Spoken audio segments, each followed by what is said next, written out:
እግዚአብሔር ሲያከብርህ እንዲህ ነው። ተከበር ካለ ቦታ ራሱ የማይሰጥበት ቦታ ላይ ቦታ እንዲሰጥ ያደርጋል። እግዚአብሔር ሊያከብርህ ከፈለገ ማንም ሊሽር አይችልም። እግዚአብሔር ባዶ ሲያረጋችሁ አታማሩ ክርስቲያኖች፣ አናማር። ባዶ ሲያረግህ ለሆነ ነገር እያዘጋጀህ ነው። ለሆነ ትልቅ ዓላማ እያዘጋጀህ ነው። ችግር ሲመጣ አይደል እግዚአብሔርን በደንብ የምንጠራው? ሲጎልብን አይደል እግዚአብሔርን በደንብ አድርገን ድምጹን ከፍ አድርገን የት ነህ የምንለው? እግዚአብሔር እኮ ስለሚያውቀው ነው አመላችንን በብዙ ነገር ውስጥ እንድንገባ የሚያረጋግጥ። ሁሉን ሰላም ቢያረግልንማ ትዝም አይለንም። እሱ በደስታችን ተውጠን ባረገልን ነገር በሙሉ ያረገልንን እግዚአብሔርን ረስተን እንኖር ነበር። ስለዚህ የሚወጋን ነገር ያስፈልጋል። እግዚአብሔር ያለበት ቦታ ላይ ለመኖር ክርስቲያኖች እንቁረጥ። ሰው ላይኖርበት ይችላል።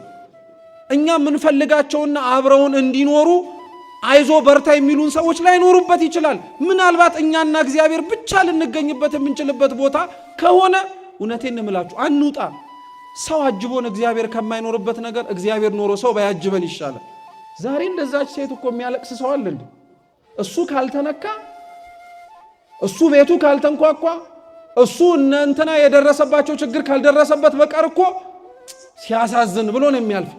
እውነት ከልባችን ተቃጥለን እያየነው ያለነው ክፉ ነገር በሙሉ እንዲሻገርና ሀገራችን ምንም እንኳን ፀሐይ ቢወጣላት ድምን ያለብን ነገር በሙሉ ነፃ እንድንወጣ ስለማንፈልግ፣ ከልባችን ስለማናለቅስም፣ ከልባችን እግዚአብሔርን ስለማንለምነው። እውነት እንነጋገር ከተባለ ራሱ አንዳንዶቻችን ኢትዮጵያን ዳሯን እሳት መሃሏን ገነት ያርግልን የምንለው እሳቱ እኛ ጋር እንዳይመጣ ለማድረግ ነው እንጂ እውነት ለሀገርም ራሱ አስበን ይሆን?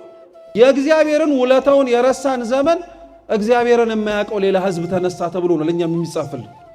ከየት እንዳሻገረን መዘንጋት ስንጀምር በሰው ላብ በሰው ድካም እኮ ስንቱ በልጽጎና ስንቱ አድጎ እኮ ተገኝቷል እዚህ ዓለም። ከዚህ በላይ የከፋ ዘመን የለም ልትሉም ትችላላችሁ። እውነት ለመናገር ግን ከዚህ በላይ ደግሞ በጣም ጥሩ የሆነ ዘመንም የለም። ዘመኑ ክፉ ነው፣ ዘመኑ ባዶ ነው፣ ዘመኑ እንዲህ ነው ከማለታችን አስቀድመን በዚህ ዘመን ያለንን ደግሞ መልካም ዕድል እንዳንረሳ